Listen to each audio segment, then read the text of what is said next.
Shalom. Shalom. Puji Tuhan, kita ada di bulan Februari ini. Saya harapkan semua dalam keadaan sehat semua.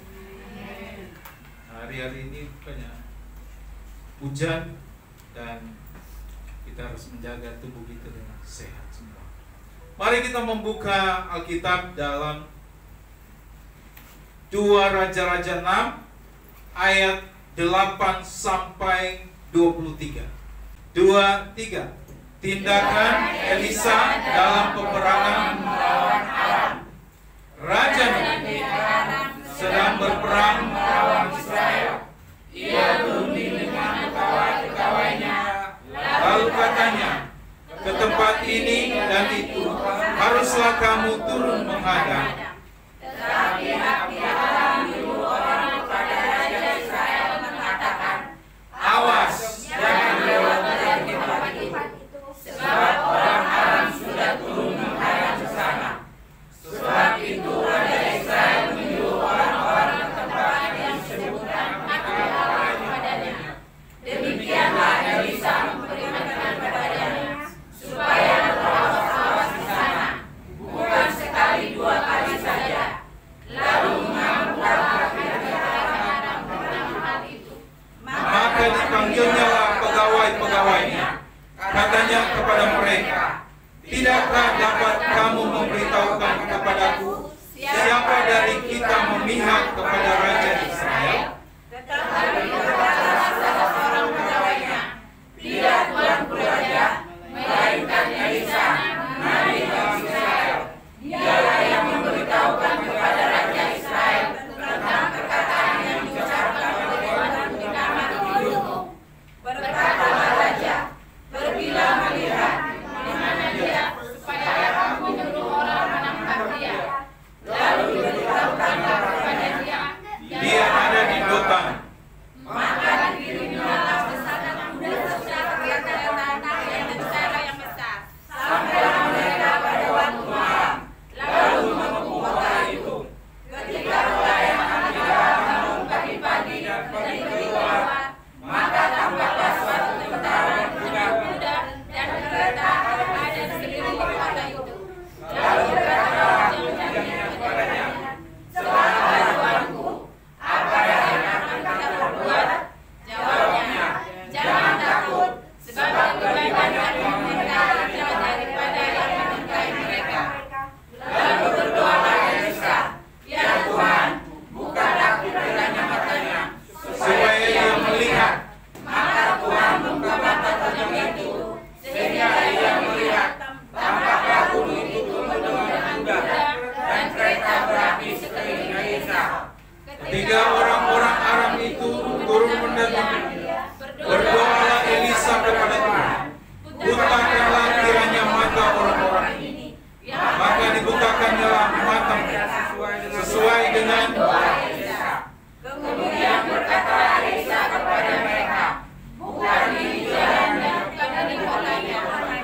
Ikutlah aku, maka aku akan mengantarkan kepada orang-orang yang kamu cari. Lalu diantarkannya mereka ke Samaria. Sesudah mereka sampai ke Samaria, berkatalah Elisa, ya Tuhan, bukalah mata orang ini, supaya mereka melihat. Lalu Tuhan membuka mata mereka, sehingga mereka melihat dan heran.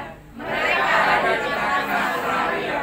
Lalu bertanyalah Raja Israel kepada Elisa, katakanlah mereka, bunuhkah mereka, Bapak? Jawabnya, Jangan. bisakah kau bunuh yang kau lawan dengan pedangmu dan dengan panahmu? Tetapi Berikanlah makanan dan minuman kepada mereka, supaya mereka makan dan minum. Lalu pulanglah kepada mereka. Disediakanlah bagi mereka jamuan yang besar, maka makan dan minum mereka. Sesudah itu biarkanlah mereka pulang kepada keluarga mereka. Sejak itu tidak ada lagi gerombolan-gerombolan Aram masuk di negeri Israel. Puji Tuhan, silakan duduk. Nah, saudara yang dikasih Tuhan, tema khotbah adalah punya mata tapi tak melihat. Sama-sama katakan, punya mata tapi tak melihat. Nah, ini ada dua hal yang terjadi ketika Raja negeri Aram datang untuk menangkap Elisa dan bujangnya. Ayat ini berkata, lalu berdoalah Elisa, ya Tuhan, bukalah kiranya matanya supaya ia melihat. Maka Tuhan membuka mata bujangnya itu sehingga ia melihat. Yang pertama, Elisa ini dengan bujangnya, dengan pendampingnya, dengan pesuruhnya. Tetapi ketika ada di dalam masalah, ternyata Elisa berdoa kepada Tuhan, Tuhan, buka mata bujangku ini. Padahal bujang Elisa ini tidak buta. Nah, saudara yang dikasihi Tuhan, pada waktu kita menghadapi masalah, ya, waktu kita menghadapi pergumulan dalam hidup ini, seolah-olah masalah dan pergumulan itu yang jauh lebih besar, sehingga mata kita sekali lagi hanya tertuju kepada Goliat yang begitu besar. Sehingga kita perlu ada orang lain yang memberitahukan pada kita atau menasehati kepada kita bahwa kamu jangan melihat masalah yang besar. Daud ketika dia menghadapi Goliat itu orang yang besar. Tapi kenapa Daud begitu berani? Karena dia tahu Goliat boleh badannya besar, tapi mata rohani daripada Daud itu melihat di balik Goliat itu ada Tuhan yang besar. Ada Tuhan yang besar. Nah, saudara yang dikasihi Tuhan, ayat 17 tadi berkata, tampaklah gunung itu penuh dengan apa? Kuda dan kereta api di sekeliling mereka. Jadi ketika Tuhan membuka mata bujangnya ini, maka barulah terbuka. Dia bukan buta, tapi buta di dalam melihat bahwa Allah jauh lebih besar. Maka waktu kita ada di dalam persoalan pergumulan, memang betul saudara bisa menangis, bisa kecewa, bisa marah, bisa mengalami emosi yang tinggi. Tapi coba kita renungkan baik-baik. Coba kita renungkan baik-baik. 2023 saja Tuhan tolong kita. Masakan di 2024 ini Tuhan tidak akan tolong kita. Kita harus melihat ada Tuhan yang besar. Bujang Elisa ini ketika Tuhan buka, baru dia lihat, wih, ada tentara, ada kereta berapi, tentara-tentaranya Tuhan. Ayat 17, tentara Aram mendatangi kediaman Elisa untuk menangkapnya. Lihat, hanya menangkap Elisa dan bujangnya. Hanya nangkap 2 orang loh.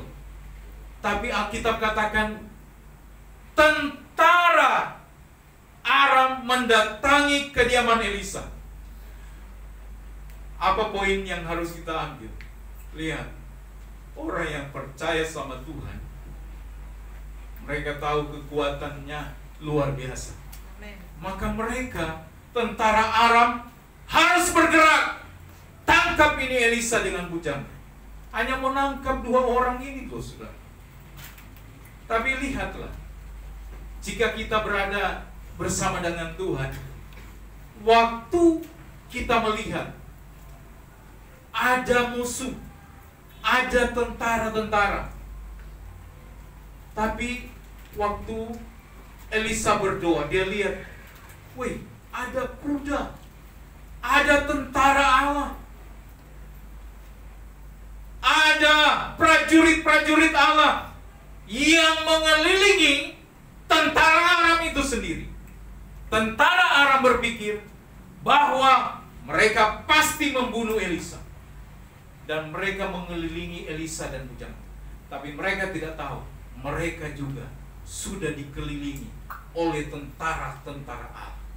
Saudara yang dikasihi Tuhan, Alkitab selalu bilang apa?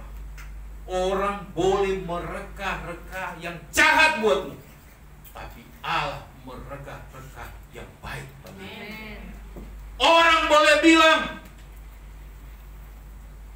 kita buat dia begini, kita buat dia begini, kita buat jalannya begini.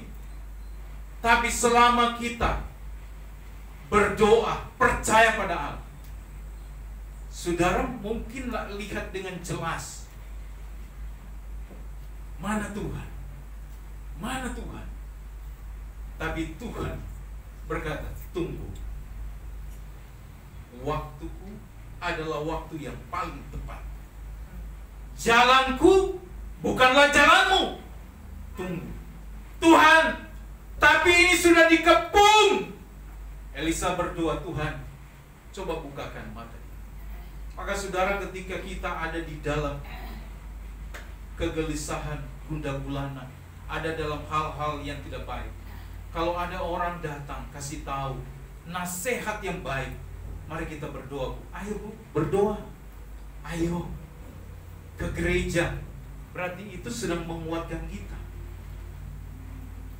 Tapi kalau kita tertuju pada masalah, ya sudah, masalah terus saja. Kamu akan lihat masalah itu akan membuat kamu stres, stroke. Selesai. Saudara yang dikasihi Tuhan, penyakit itu bukan karena salah makan, tapi penyakit itu karena pikiran. Kenapa suamiku nak pulang-pulang? Sakit loh dia. Kenapa istriku cerewet sekali? Bisa sakit loh itu. Mari sama-sama jangan buat orang lain memikirkan kita gara-gara kita bersikap tidak baik. Iya loh saudara, sakit itu banyak di pikiran. Iya loh Pak Pendeta, saya mikir-mikir, dia hina saya begini. Loh kenapa dipikirin? Dia jelek-jelekan saya, kenapa dipikirin? Saya pernah katakan, ya, jemaat cewek-cewek El-Shaddai, orang omongin kita di belakang berarti kita jauh lebih depan daripada dia. Ya, dengar baik ya. Pak Gembala udah kirim waktu itu di WA group. Seorang hamba Tuhan berkata, orang bicara kita di belakang, iya, karena kita ada di depan dia. Amin. Kalau kita di depan, orang pasti akan bicara terus kita.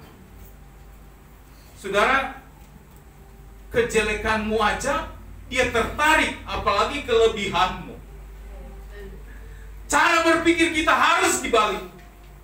Kejelekan saya aja dia tertarik bicarakan, apalagi saya punya kelebihan dan saya punya hal-hal yang baik. Maka kita harus membuka. Elisa berdoa, Tuhan, tolong buka mata bujangku ini. Tuhan buka. Tuhan buka. Mazmur 91 ayat 7. Walau 1000 orang berkasih sisimu dan 10.000 berkanakanmu, tetapi itu tidak akan menimpamu. Amin. Nggak akan menimpamu. Sudah terbukti, Elisa sekalipun dikepung oleh tentara Aram, tapi itu tidak menimpa dia.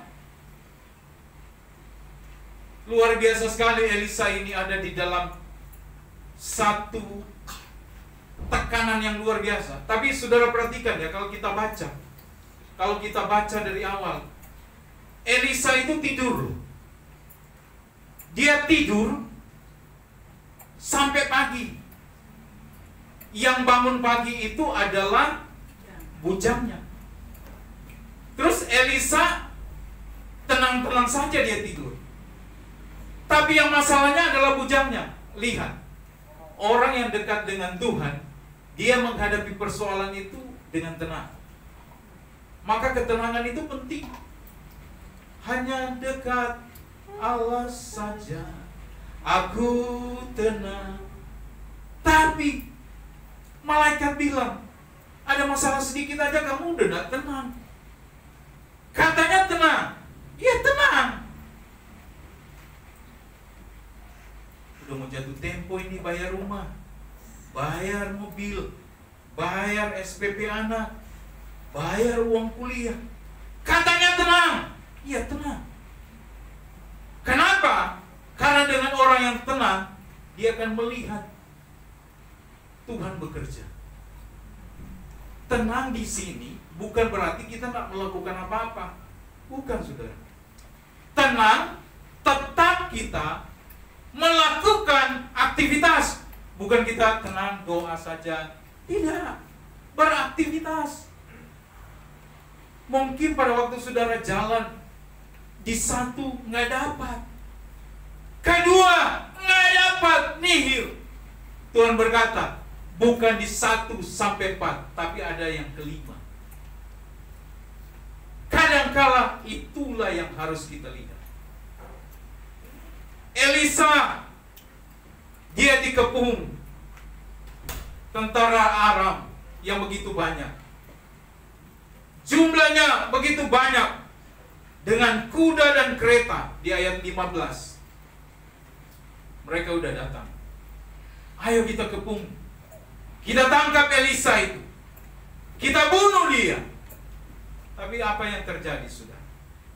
Bayangkan, menangkap seorang nabi saja perlu mengerahkan kekuatan militer sebanyak itu, digeruduk tentara sebanyak itu.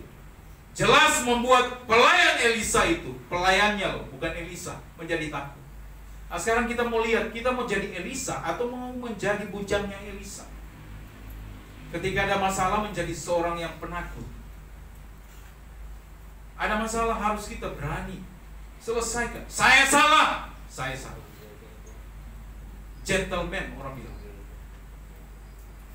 Saudara, ada satu gambar yang saya lihat di Facebook. Mereka bikin, tapi menurut saya ini perenungan yang baik. Kalau 14 Februari katanya Valentine, hari kasih sayang, terlebih khusus anak muda. Wah, karena hari kasih sayang, mari kita lakukan free sex di luar. Tapi ketika dia hamil, gambar itu, perempuan itu kejar pria, bukan pria kejar wanita. Kenapa? Diminta bertanggung jawab. Di sini yang harus saya katakan, berani berbuat, berani bertanggung jawab.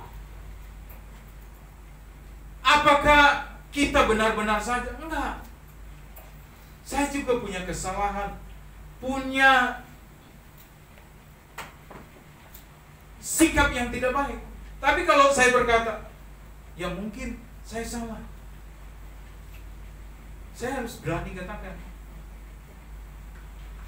Tapi yang tidak baik itu adalah tidak mau menyelesaikan. Itu tidak baik. Itu tidak baik, sudah. Tapi kalau kita mau menyelesaikan, itu sesuatu hal yang luar biasa. Apa yang terjadi kepada bujangnya Elisa ini? Dia jadi takut karena ada masalah, ada tentara yang mau datang menangkap dia. Ketakutan itu, semua itu setan yang buat kita takut. Supaya kita jadi takut. Takut apa?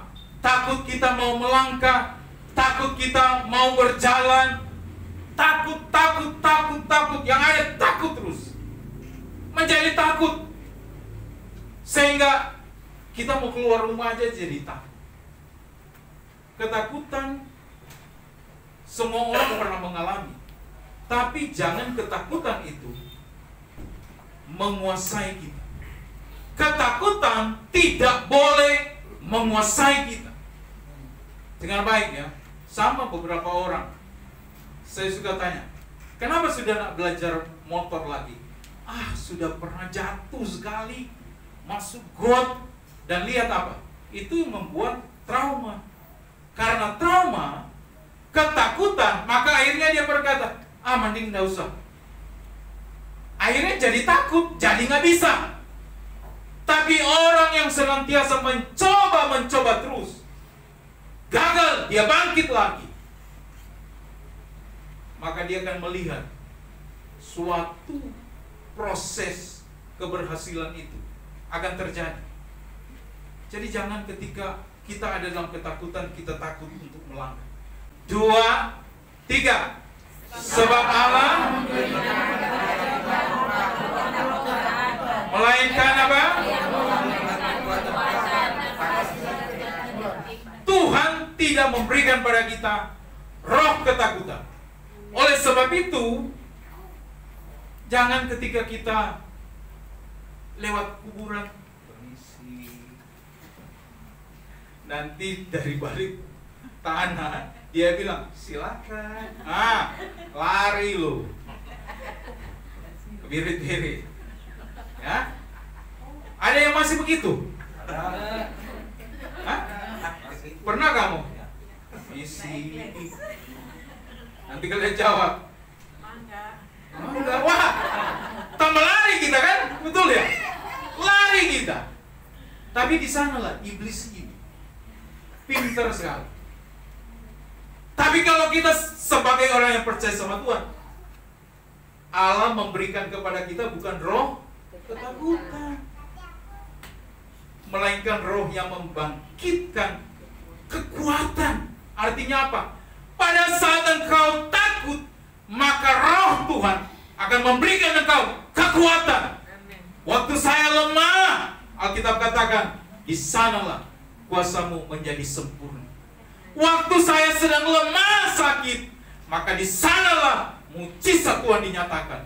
Waktu saya lemah menghadapi tantangan hidup ini, Tuhan berkata, Yohanes bangkit, masih ada Tuhan. Tapi selama kita berkata, saya lihat manusia dulu, tidak pernah akan kuat kita. Tidak pernah akan kuat kita. Saudara, lihat proses apa yang terjadi kepada Yusuf. Dia sudah dikasih mimpi, dia akan menjadi seorang pemimpin. Tapi apakah menjadi pemimpin? Tidak. Yusuf itu dibenci keluarganya loh. Kakak adiknya, saudara-saudaranya benci sama dia. Sudah dibenci, mereka buat kesepakatan. Ini dia yang ngaku-ngaku menjadi pemimpin. Kita tangkap, kita buang dia di sumur. Mereka bilang, jangan sampai mati loh. Mending tangkap, taruh di sumur, jual dia. Sudah dijual, Yusuf sampai di Mesir. Jadi pelayan, difitnah istri Potifar. Saudara, itu namanya proses. Mungkin kau hari ini sedang ada dalam proses. Yusuf sudah dibenci sampai di Mesir, difitnah dia, difitnah masuk penjara. Tapi selama engkau emas di hadapan Tuhan, emas itu pasti bersih. Apapun yang saya hadapi, saya mau katakan dalam diri saya, tidak apa-apa. Selama fitnahan itu tidak benar, saya percaya satu saat saya akan keluar seperti emas. Benar? Percaya. Yusuf sampai di penjara. Wah, ditipu lagi oleh juru minum. Ditipu dia. Tapi lihat, itu proses kehidupan. Akhirnya dia bisa menafsirkan mimpi daripada Firaun. Lihat, perjalanan orang, perjalanan seseorang bukan ditentukan oleh mulut orang. Dengar baik ya, perjalanan kita bukan ditentukan oleh mulut orang yang berkata, kamu orang miskin, kamu orang susah, kamu gak bisa punya apa. Kemarin waktu lagi ibadah youth dan teens, saya lagi duduk lihat anak-anak ini. Saya bilang, Tuhan, ini anak-anak ini seperti anak-anak saya, anak-anak rohani saya dengan ibu anak. Tapi kami dua sedang duduk. Tuhan, mungkin hari ini mereka belum kelihatan. Anak-anak ini belum kelihatan. Masih sekolah kok mereka. Tapi saya percaya 10-20 tahun mendatang mereka menjadi generasi penerus di gereja ini. Mereka akan menjadi orang-orang berhasil. Satu doa saya, Tuhan, ini 14 anak-anak ini. Saya lagi duduk, Tuhan, Engkau dengarlah Tuhan. Mungkin kami ini orang-orang tua yang agak susah-susah sekarang, lagi menyekolahkan anak-anak kami ini, lagi berjuang buat anak-anak kami. Tapi Tuhan hibur, 10-20 tahun ke depan kamu tidak pernah tahu langkah hidup mereka. Tapi saya percaya kalau langkah hidup mereka dekat pada Tuhan, maka saya percaya juga langkah keberhasilan juga ada di tangan anak-anak ini. Amin. Saya percaya inilah proses. Kita sudah 23 tahun. Tuhan, ini bagaimana ya? Tuhan bilang, belum. Mungkin di generasi mereka. Kita sudah jadi tua. Mungkin mau naik tangga di sini perlu dituntun. Oh, pakai lift. Iya, nanti anak kita yang beli. Amin. Mereka yang beli. Iyalah, jangan kita. Buat apa kita sudah sekolahkan? Orang-orang yang ada dalam proses. Daniel, ketika dia berdoa, mereka tangkap dia. Proses. Sadrak, Mesak, Abednego, begitu juga. Tidak mau menyembah patung, tapi mereka percaya pada Tuhan. Sekalipun harus ditangkap. Lihat, ada satu proses, saudara. Proses ini harus terjadi. Hamba Elisa ini berteriak, celaka Tuanku, apakah yang harus kita perbuat? Dia teriak sama Elisa. Elisa lagi tidur. Elisa, bangun, celaka kita. Elisa mungkin, aduh lagi enak tidur. Saudara yang dikasih Tuhan, menghadapi hal-hal situasi yang sulit, jangan gegabah. Jangan gegabah. Tapi Tuhan bilang, masuklah ke kamarmu, kunci pintu kamarmu, dan berdoa. Sinode kita sedang melakukan doa puasa 30 hari sampai tanggal 22 Februari. Ada banyak kita sedang doakan. Kami juga sedang mendoakan saudara, berdoa. Tapi saudara,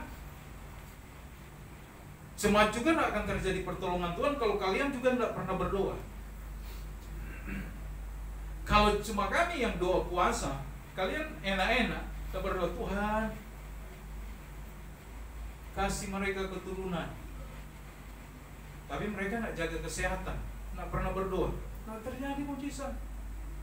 Maka harus serius sudah, berdoa, doa sama Tuhan, sama-sama. Waktu ini kita sedang ada di dalam doa, mari kita berdoa. Sebetulnya mengerikan melihat bangsa kita hari-hari ini, mengerikan. Cuma belum nampak saja. Tapi kalau sampai nampak, aduh, bahaya sekali. Bahaya sekali. Ini kalau terjadi sesuatu, ini bahaya sekali bagi bangsa. Maka kita harus banyak berdoa. Berdoa terus.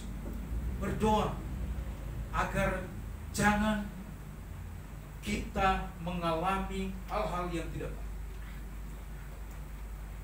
Ketakutan datang kepada bujang Elisa. Dia berkata, celaka kita ini. Jadi saudara yang dikasih Tuhan, yang menarik juga ketika dia bilang celaka kita ini. Elisa tidak gentar sedikit pun dengan ancaman itu. Bahkan Elisa, dia berdoa pada Tuhan. Mari sekali lagi kita harus banyak berdoa hari-hari ini. Berdoa buat bangsa kita. Berdoa buat apa? Iblis mau bangsa kita ini mengalami perpecahan. Iblis mau bangsa kita ini porak-poranda.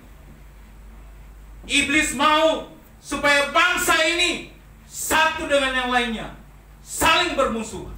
Itu kerjaan iblis. Kedua, iblis mau gereja hari-hari ini menjadi gereja yang tidak memberitakan Injil Kristus.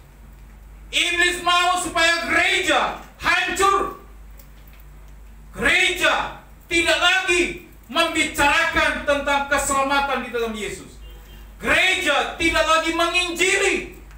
Gereja tidak lagi menjaga kekudusan. Saya kurang sopan saja kalau saya tampilkan itu satu pendeta yang suka di IG. Memang cukup terkenal, tapi dia menceraikan istri.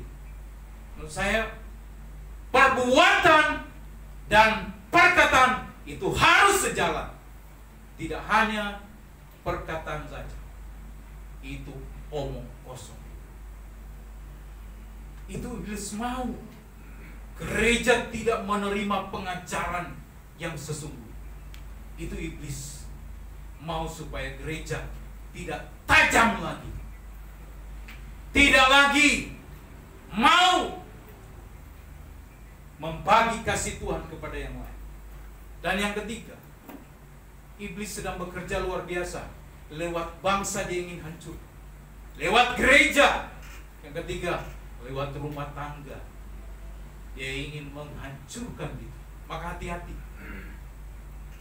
persoalan kecil bisa jadi besar. Itu iblis mau. Iblis mau supaya kita apa? Tidak sepakat. Iblis mau supaya apa? Kita berantem terus. Suami dan istri berantem terus. Itu iblis mau. Dan kalau itu dia mau, berarti iblis sudah merasa menang. Karena bangsa hancur, gereja hancur, rumah tangga juga hancur. Saudara yang dikasihi Tuhan, maka mari kita harus berdoa terus menerus. Elisa, dia berdoa pada Tuhan. Tuhan, tolong Tuhan, bujangku ini sudah ketakutan. Buka mata dia.